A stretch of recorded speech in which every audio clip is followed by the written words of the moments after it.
Good evening, lovely people. It's the 22nd of April 2020. It's just gone 11 o'clock in the evening, and I've been reading a book that's been on my bookshelf for a while, but which I think is kind of really, really good reading for the period of time we're in now. Living Like Crazy, which is written by Professor Paul Gilbert. Professor Paul Gilbert is an eminent psychologist who founded and developed a psychotherapy called compassion focused therapy, which is a transformative psychotherapy for working with people that struggle with problems of trauma, deep shame, self-attack and self-criticism, and high levels of self-destructive emotion and thinking. I trained in this psychotherapy between 2017 and 2018 at the University of Birmingham, and I was really, really lucky to have quite a lot of teaching input from Paul Gilbert. He's pretty much, I think, one of those really wise sages of this time, to be honest with you. And I think his role and responsibility for this time has been to draw our attention back to the importance of compassion and how it can transform not just individuals, but in fact entire societies and civilizations.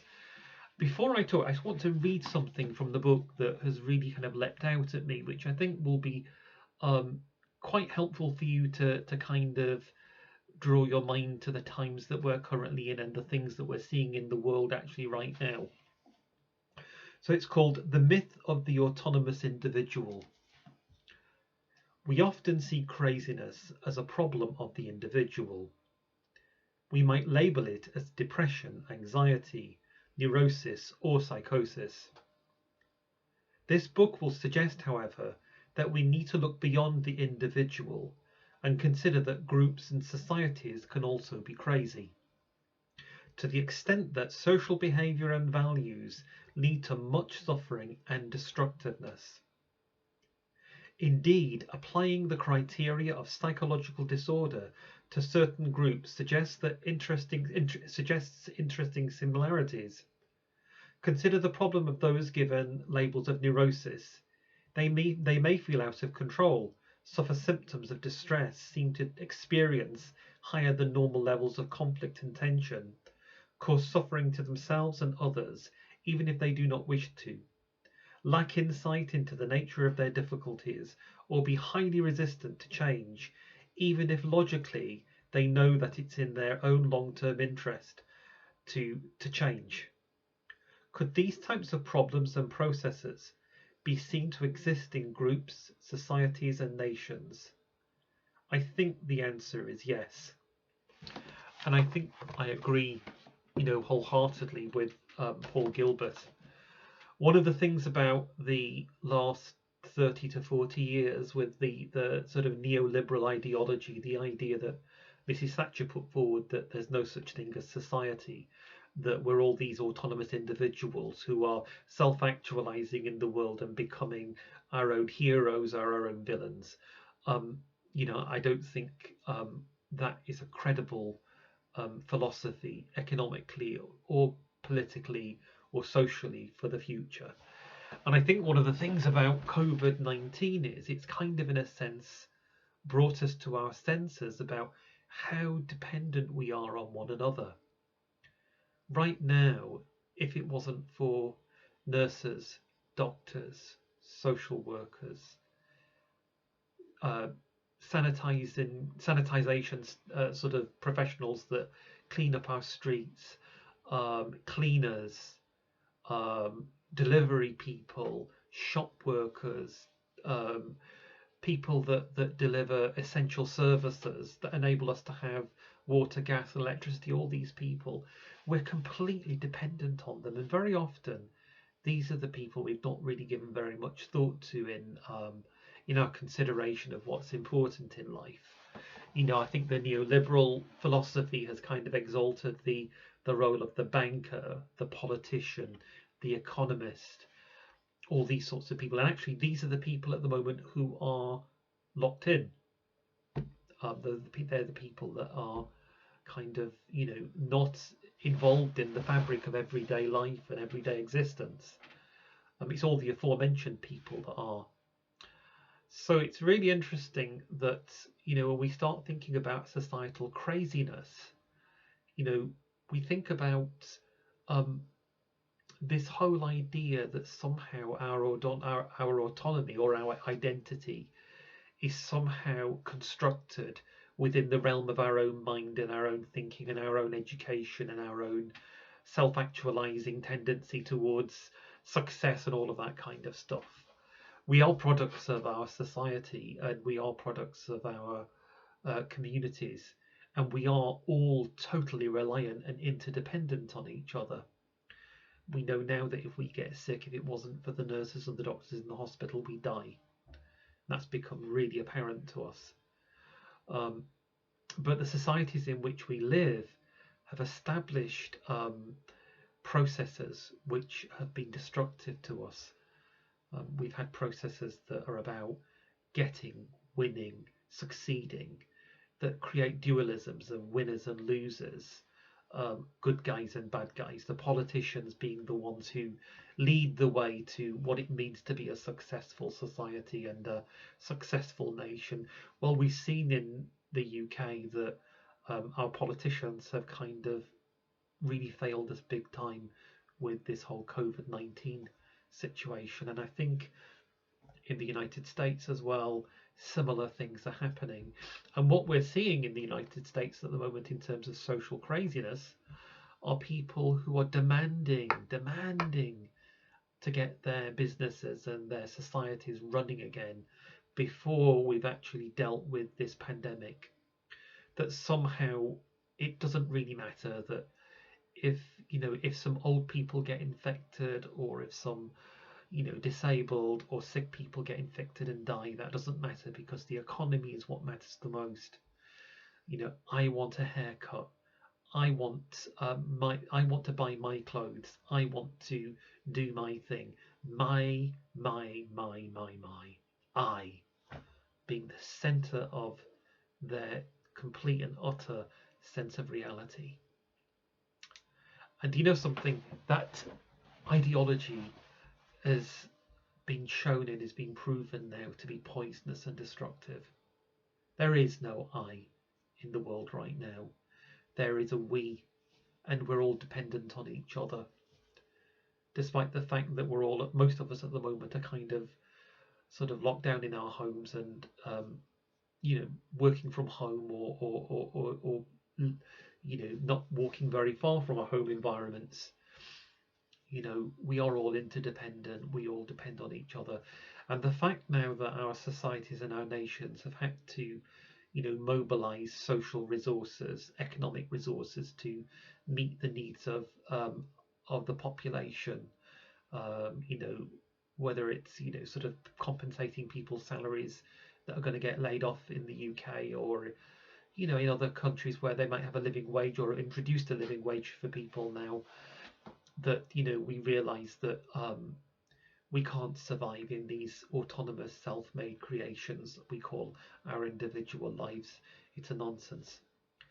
And if we're thinking about this in terms of spiritual principles and spiritual ideals, let's look at, for example, the Judeo-Christian tradition. We have two beliefs in the Judeo-Christian tradition, which are the mystical body of Christ and the people of God, which denotes interdependence, interconnection, unity, and oneness. Within the Judaic tradition, the unified people of God, and within Buddhism, the concept of there being one mind, one unity, one self, and the same within some of the other Eastern traditions, that our consciousness is unified, that we're not separate from each other, that we are all part of that one, whether we call it Brahma or Christ mind or divinity, that somehow we are united, and that we're interdependent, and that is the very meaning of our existence. Even our most important science that defines the structure of the universe, quantum mechanics, recognizes that at the fundamental level of existence, everything is interdependent and interconnected. Nothing is separated from nothing else. So this is something now that we're having to face. We're having to face the fact that for the last 30 to 40 years, we've bought into a lie. The idea of the neoliberal ideology is not true, it's not real, and it's not serving our planet very well. We've had wonderful people arise in human consciousness to keep us focused on what's true and real. One of those people has been Greta Thunberg, a 16-year-old child young woman who has united her own consciousness with billions of people throughout the world.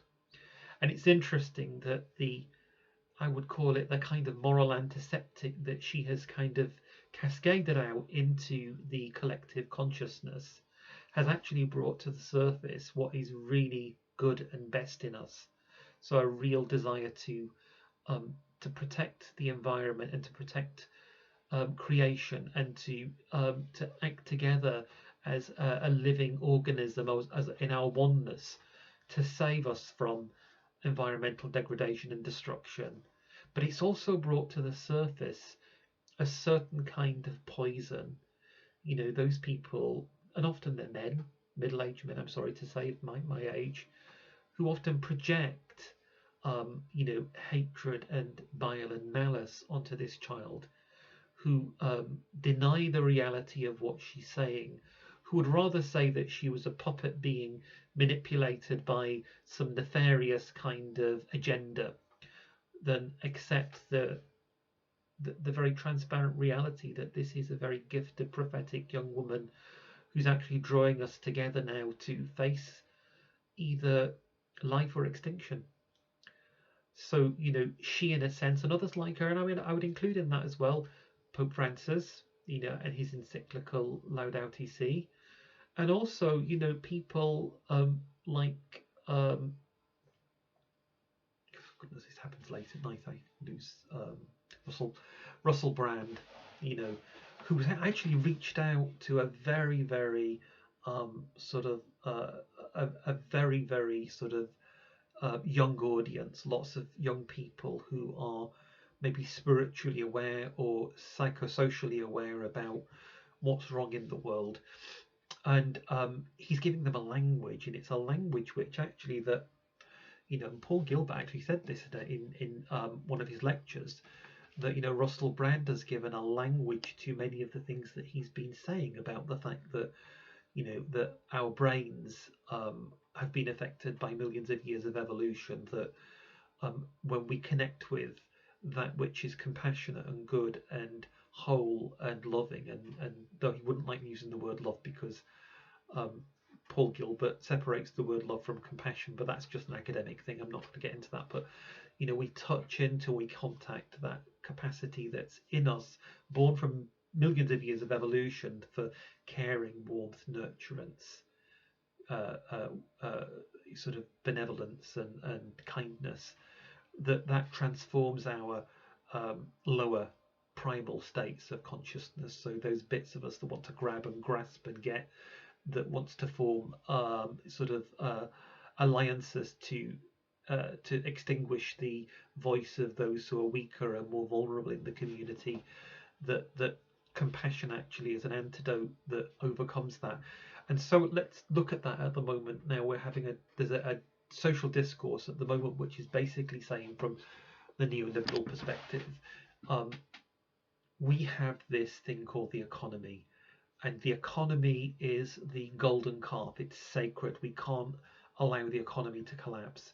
And therefore, if that means that we have to sacrifice the lives of millions of old people and millions of people with compromised immune systems, people on chemotherapy, people who have got long-term neurological conditions, people living with conditions like ME, that if we can, that really they don't matter, that we must make sure that the economy is established as the most important priority of our existence. So those millions of people don't really matter. That is what I would call primal, um, grasping consciousness.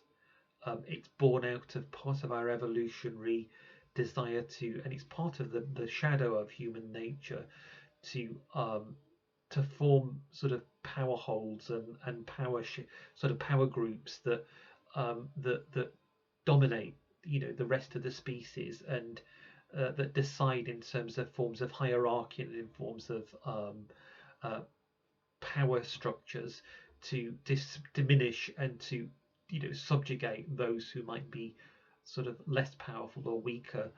I don't mean that in any kind of derogative way, but the masses in a sense. And this is what the neoliberal ideology has done in politics. So people like, for example, Donald Trump, Boris Johnson, Bolsonaro from Brazil, they're examples of neoliberal capitalism at its worst. I'd say that Boris Johnson's probably less so than the other two, but for him, and I say this as a UK citizen, I've seen his um, desire to grasp and grab and win and control and to put the economy and rich people and the wealthy in first priority, that somehow their well-being will be good for the rest of us. This kind of whole trickle down economics nonsense, that somehow we will get wealthy from we'll draw sustenance from those who have got lots of wealth, and we know that's actually bollocks, to be honest with you. It's not true. It's not. It doesn't work, and that's why we have lots of people now who are living on the breadline, who are working paycheck to paycheck, who are one sickness or illness or social difficulty or being made unemployed away from homelessness and destitution. And COVID-19 has kind of uncovered that, really, because actually this system of greed actually requires hamsters to go around on the hamster wheel to make the whole damn thing work. And that's why now they're flinging money about. Sort of at the moment in the UK, we've got homeless people living in hotels and in guest houses and all kinds of things. People that we've been told, we can't really do anything about that. It's going to take us at least 10 years to deal with the homelessness problem. We dealt with it. And the reason why we've dealt with it is because they know their system will die without us. But the thing is, this is the moment of important consciousness. We have to grasp the nettle right now. And that nettle says that if we allow things to go back to how they were before, if we allow neoliberal capitalism to re-establish itself, if we allow the tax havens and we allow the exploitation of workers, the sweatshops in China and India and places like that, if we allow that to continue, we're looking 15, 20 years from now, the demise and destruction of our environment, the death of millions of people, billions of people, and probably the extinction of our race in the long term. I don't think that's going to happen, to be honest with you. I'm confident it's not going to happen, because at the very core of our beings, we are united with and one with God. And, although we exercise free will, the very fabric of creation is divinized, and Christ's presence, or higher consciousness presence, however you describe that, won't let us take it to that level. And I think we're actually on the cusp of a new consciousness, a new world, a new beginning. And I think higher consciousness, God, divinity, Christ, whatever label or whatever way you want to describe that, is actually now elevating those capacities for compassion and warmth and care and wisdom and strength and goodness within us now. And I think COVID-19, in some way, divinity is even working through that to bring consciousness to this point of transformation, of transition, of a stepping into a new level of being. But we have got to be on the button now. We have to be. I want to invite you during this time of lockdown not to see this as a time of oppression and suppression and denial of your ability to do your business and to do what you want to do. This is a time now to enter deeply into your own spirit, into your own consciousness, into your own caring, kind, warm, and wise capacities, which are a part of who you are, which are a part of who all we are. This is a time now to go into that place and to draw on that wellspring of wisdom, to bring it up into consciousness and to let it percolate out into the world. We can stop the future from becoming insane. We can stop living like crazy. But it is dependent on us now. We have to get into, and if you're not a religious believer, I'm not, or a spiritual believer, but a good person with a good heart, then I'd say use this time now to go deep into your own internal compassion. Go deep in there. See, for me, that is a meeting place with divinity. So, whether you believe or whether you don't believe actually doesn't matter for me. But for those of us who do believe, who have got a spiritual essence and belief, go into that place, because in that place is our answers. And we need to be connected to and listening to. We need to become mystics. Karl Rahner said that either we become mystics or we'll be nothing. And I think he's right. So make time for silence, make time for quiet, make time for meditating, make time for saying your rosary, make time for Lectio Divina, make time for that, but with the pure intention of connecting with the best and the most loving and the most gracious within us. The kingdom of heaven is not up there. The kingdom of heaven is in here and is everywhere. Let's actualize that truth in the world now at this moment of history. If we don't do this now, we're never going to do it. So I want to finish with a prayer, and that prayer is: Christ, lover of humanity, source of our being, deepest truth of who we truly are, spring up from our unconscious minds into our conscious minds, into the fabric of our being and our doing. May our minds be shaped by you, O Christ. May our hearts be moulded by you, O Christ. May our bodies be filled with your divine love.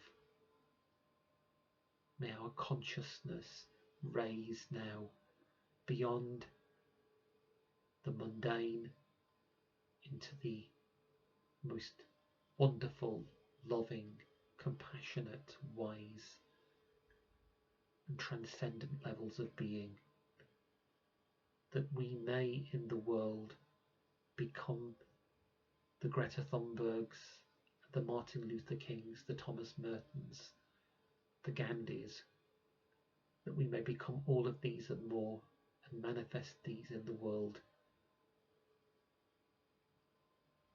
Thank you, God. Thank you, Christ. Thank you, Holy Spirit. Amen. Okay, good night. God bless you. I send you all my love, and thank you for taking time to listen.